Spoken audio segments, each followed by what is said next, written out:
Welcome to the Record Stop. I'm your host for today, Alex Irwin, and I'm here to talk about the wonderful world of vinyl. On our last segment, I talked about the difference between a phono signal and a line signal. Phono signals come from the cartridge, and the line signal is made when the phono gets sent through a preamp. We also talked about the importance of the preamp and how it helps alter the signal so that it can be reproduced as intended. After this journey, though, our signal must be boosted and altered one more time before it can go to our loudspeakers. Thus, we introduce the amplifier.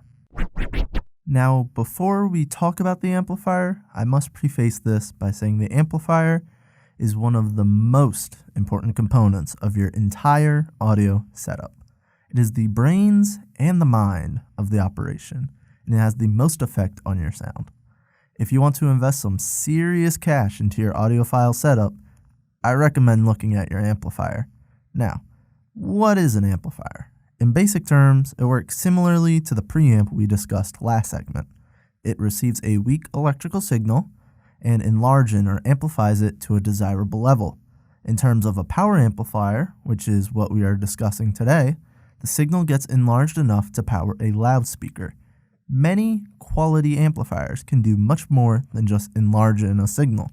They can also modify the bass, treble, and balance of the audio channels through dials on the amplifier. For today's segment, we're only going to focus on the primary use of an amplifier, boosting the signal for the loudspeakers.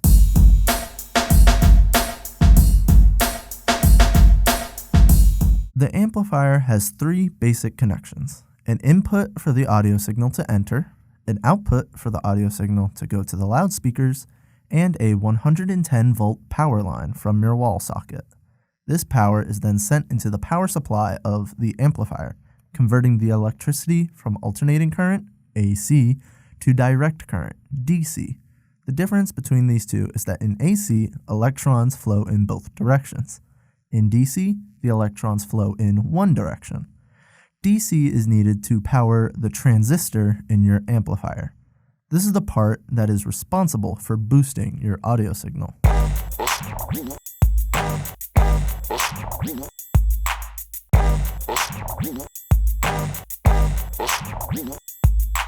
The transistor acts almost like a valve, and how open it is dependent on the audio signal it receives.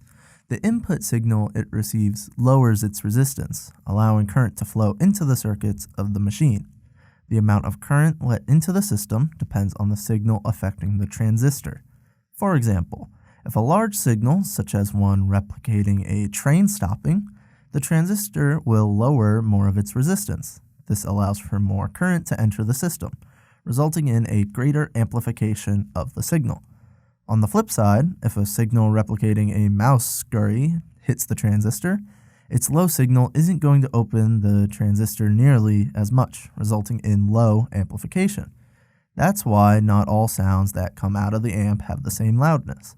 There is one more variable that affects amplification, and that is frequency. A larger frequency tone will result in more amplification. For example, if a 100 Hz tone goes through the amplifier, the transistor is going to open and close 100 times a second. For a 1000 Hz tone, 1000 times a second. The higher the frequency, the more often that transistor is open, and the more amplification the signal receives. There is one final component of the amplifier we should discuss, and that is the potentiometer. We more often call this the volume control. It is often the largest knob we see on the amplifier. It allows the user to directly control the amount of current that flows into the speakers. This directly affects volume level. Once you combine all of these components together under one metal shell, you have a power amplifier. And that is what the amplifier does to your audio signal, and how it goes about amplifying that said signal through the direction of electricity. On the next segment, I'll teach you all about loudspeakers, namely the difference between passive and powered loudspeakers, and how a loudspeaker produces the sound you hear. See you at the next stop.